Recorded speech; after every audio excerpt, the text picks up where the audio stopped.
अस्सलाम वालेकुम नाज़रीन, हमारे सिरा है 4J न्यूज़ ऐं यहाँ वज़ीर उन्नड़ ख़बर शामिल कयूं था। काज़ीमद मां बिलावल कल्यार जी काज़ीमद लॻा ॻोठ सूफ़ी नज़ीर अहमद भुट्टो जो रहवासी कारी तनवीर उल हक़ व्याजन खां तंग अची सोशल वर्कर जानम कल्यार जे केयर ऑफ मीडिया आॾो अची वियो। व्याज मुतासिर तनवीर उल हक़ मीडिया आॾो बयान ॾींदे चयो आहे त मुंहिंजो भाउ अब्दुल रज़ाक भुट्टो जेको कुझु वक़्तु पहिरियां पेटीअ जो कारोबार कंदो हुयो, जंहिं काज़ीमद शहर जे सरदार कॉलोनी जे रहवासी अब्दुल लतीफ़ आराईअ खां 24 लख रुपया व्याज ते खया, जिन मां असां उन सफ़ेद पोश व्याजे खे 12 लख रुपया ॾेई चुका आहियूं ऐं ॿिया बि ॾियण जो चयो हुयो त ॾींदासीं, पर सफ़ेद पोश व्याजी असांजी हिकु बि नथो ॿुधे। हाणे हू 60 लख रुपया व्याज जी रक़म घुरी रहियो आहे। हिन ज़मानत में पियल चेक जेके 70 लख रुपयनि जा हुआ, उहे चेक खणी असांजे भाउ नाले अब्दुल रज़ाक भुट्टो मथां काज़ीमद पुलिस खे वॾी रिश्वत ॾेई फ्रॉड जी FIR दाख़िल कराए 25 रमज़ान मुबारक जे राति असांजे भाउ अब्दुल रज़ाक खे गिरफ़्तार कराए खे जेल हवाले कयो वियो आहे, जॾहिं त हुकूमत पाकिस्तान पारां व्याजनि लाइ सख़्त कानूनी कार्रवाई करण जो हुकुम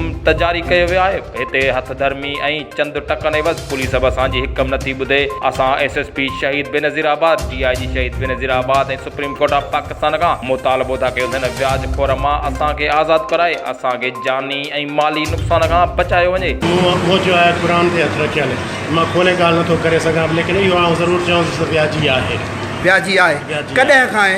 98 जी मां पंहिंजी ॻाल्हि थो करियां, बाक़ी उन खां सवाइ हिकिड़ो ॿियो मुतासिर आहे कि उहो मुंहिंजो हथ अची वञे त उहो बि मां जेको आहे सच पेश कयां। महिरबानी, बसि एतिरो तव्हांजो जेको आहे इहो ई लफ़्ज़ असां लाइ काफ़ी आहे। नाज़रीन तव्हां ॿुधो, 98 खाड़ी व्याजी आहे, मालिक 50 लख भरियो आहे, मालिक खे क़ुरान ॾिनो हुई, 30 लख खयाई। हिन जी मजबूरी हुई, उहा मजबूरी मुंहिंजे पाड़े जो आहे, मूंखे ख़बर आहे कहिड़ी मजबूरी। हिन 50 खां 58 लख भरिया आहिनि ऐं हिनखे कसम ॾिनई त महिरबानी करे ख़ुदा जो वास्तो अथई मुंहिंजी इहा ॻाल्हि न कजां। उन कसम जी पासदारी कंदे ही मालिक जी ॻाल्हि नथो करे, पर एतिरी ॻाल्हि ज़रूरु कई अथसि त हिन खां मूं व्याज वरितो, ही व्याजी आहे।